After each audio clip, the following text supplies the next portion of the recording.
Hi, and welcome to Watch It Played. My name is Rodney Smith, and in this video we're going to learn the 1 to 4 player game Floriferous, designed by Steve Finn and Eduardo Baraf and published by Pencil First Games, who helped sponsor this video. An afternoon in the garden is a great way to relax, but before we relax, let's arrange a few flowers, spot a few bugs, set up some statues, and maybe even collect a few rocks. One of us is going to have the best time in their garden, and hopefully it's you. So join me at the table and let's learn how to play. To set up, find the cards with this back, known as the Bounties, and give them a good shuffle.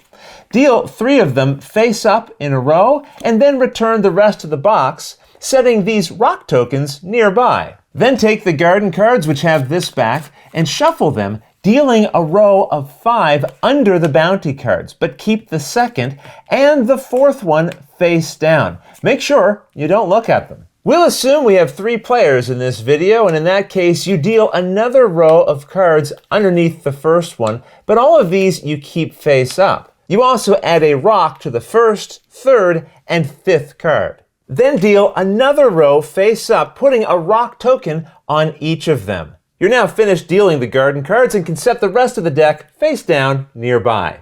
The cards with this back are the desires, which you also shuffle, dealing one of them face up under each of the columns of the garden cards.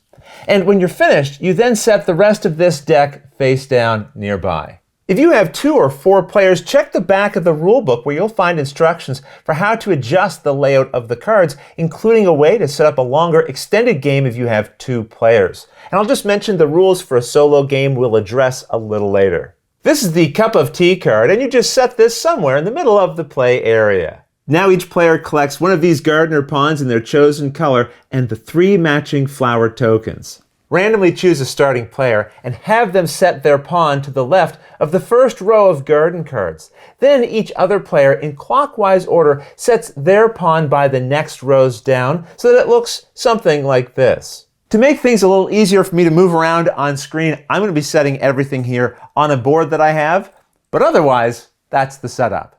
In Floriferous, you and the other players will be collecting cards showing different types of flowers, colors, bugs, statues, rocks, and arrangements. And each of these will score you points if collected in the right combination. So keep an eye out for the ones you want, collecting them before someone else does. Get the best combinations by the end of the game, and you win. The game is played over 3 days, divided into 5 rounds each. At the start of a day, you check to see which player has their pawn in the highest position. They'll go first.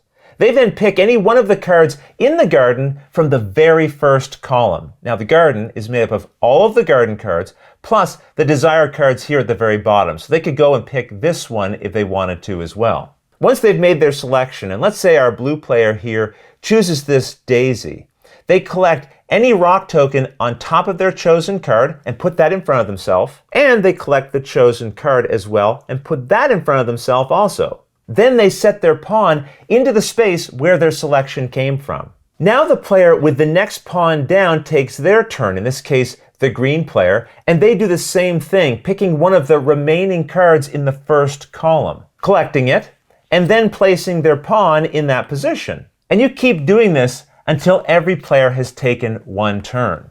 Now we'll see why you might pick certain cards a little later. With each player's turn over, you repeat this step with the player who now has their pawn in the highest row going first. Except now they must pick a card from the next column over. That means since this card was not previously chosen, no one can take it now. And I should point out, if you ever pick a face-down card, you only get to see it once you've decided to place your pawn there. But then you reveal it and place it face up in front of you. So that's how turns are taken. You go in the order of your pawns from top to bottom, taking cards from the next column over until eventually you get to the final column. Once the last player has taken a turn here, you've then come to the end of the day, and now players will check to see if they've completed any bounties. The bounties are the 3 cards here at the top of the columns, and each of these have 3 requirements represented by the symbols found at their tops. So let's take a moment and learn what each of these symbols represent. Sometimes a bounty symbol will show an icon that refers to a type of flower, which this one does. There are 5 different types of flowers, and each are identified by the unique symbol in this area and their name, which will be printed beside it. The different types of cards are daisies, lilies, poppies, tulips, and mums, which is short for chrysanthemums. A bounty may also show one of these symbols for the type of bugs you might find in your garden. There are 5 types of bugs. Now, not every card will feature one, but any that do will have that bug symbol in the bottom right-hand corner. And their icons represent either a bee, beetle, butterfly, ladybug, or moth. Each bounty will show some combination of 3 flowers and or bug symbols. And if you currently have cards collected in front of you showing these symbols, then you've completed that related bounty. The catch is that each symbol must be on its own card. For example, here the bounty wants a tulip, ladybug, and butterfly. Now I have all of those symbols on just these 2 cards, but the bounty must be met using 3. So if I had this one as well, now I'd have all 3 symbols and would have completed the bounty. That said, a single card symbol can be used to satisfy the requirements of more than one bounty. For example, both of these bounties require tulips. So this one card with the tulip symbol can be used to satisfy the tulip requirement on both of these at once.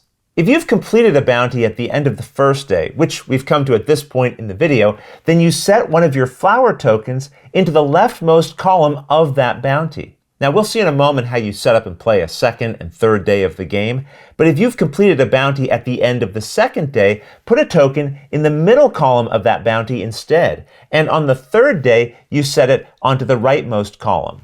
If more than one player completes a bounty at the end of the same day, they each get to add a token to the related column.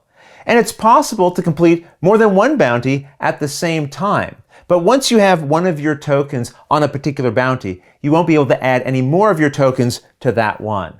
If you want to play a more fiercely competitive mode, you'll find rules here that allow only one person to score in each column of a bounty card, but I'll leave those rules for you to discover on your own. With any bounties collected, it's now time to start a new day of the game. To do this, first remove any cards remaining in the garden other than the bounties. Now, if there's any stone tokens still in play, return those to the supply, while any cards that you remove, you can just return to the box. These won't be used for the rest of the game. But now you set up the garden area again, just as you did for day 1, using the cards from the related decks here, and ensuring that you keep the required cards face down, and adding any rock tokens just as before. Now the important thing is you do not change the position of the player pawns from where they ended on day 1.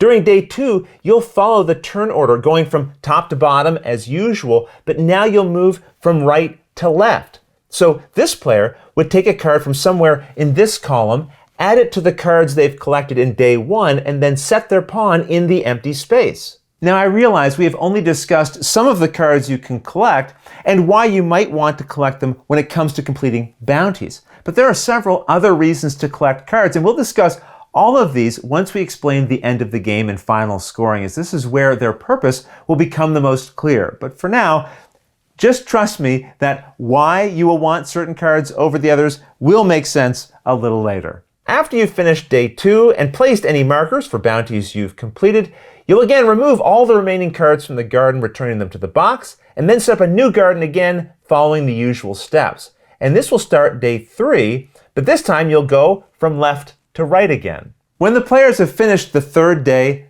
the game is over. At this point, you check to see who collected the most total rocks. That player is then given this cup of tea card, and if there's a tie, the tied player whose pawn is on the lowest row at the end of the game collects it. Now it's time for everyone to total their final scores based on all the cards they've collected over the 3 days. So let's take a look and see how the different cards can be scored. First, check to see who has the most sculptures, which will have this symbol on them. The player who has collected the most will earn 5 points. The player with the second most will earn 3 points. And the third most gets 1 point, which you're reminded of here.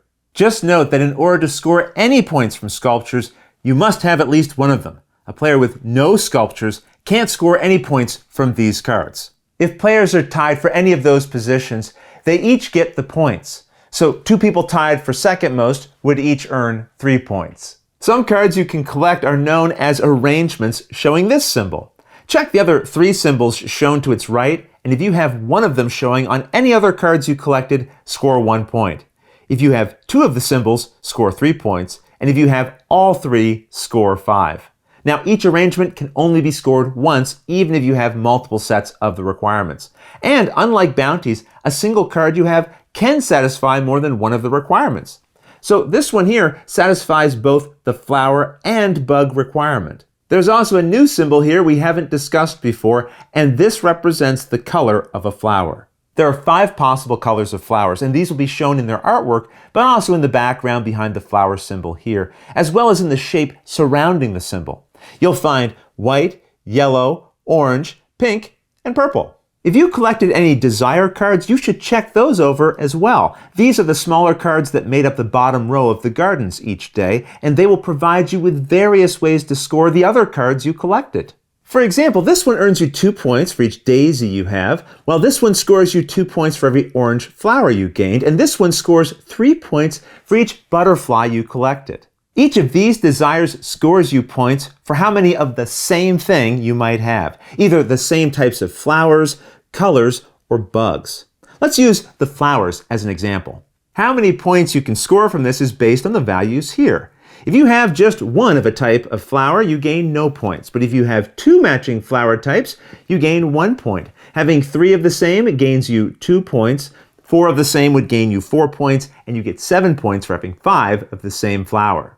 The same goes for matching colors and bugs if you have these types of desire cards. The final type of desire cards score you points for how many different types of flowers, colors, or bugs you have. Let's take a look at colors as an example. For each different type of color, you gain the related points showing in that position on the score line here. If you have just one color, you score no points. If you have 2 different colors, again, no points. But for 3 different colors, you earn 1 point. For 4 different colors, earn 3 points, and 5 different colors earns 5 points. Each desire card you have can only be scored once each based on the largest set of its type that you have. Now check the bounty cards and score the points showing beneath any tokens that you've placed on them. Next, count up all of the stones you've collected, and for every 2 you gain 1 point. So here I'd gain 1, 2, 3 points. Lastly, the player with this cup of tea card gains 2 points. After adding all your points together based on the cards you've collected, the person with the most points wins. If there's a tie, the tied player with their pawn closest to the top position at the end of the 3rd day wins.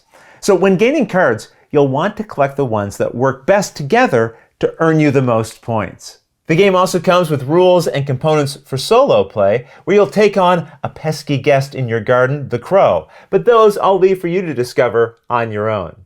Otherwise, that's everything you need to know to play Floriferous. If you have any questions at all about anything you saw here, feel free to put them in the comments below, and I'll gladly answer them as soon as I get a chance.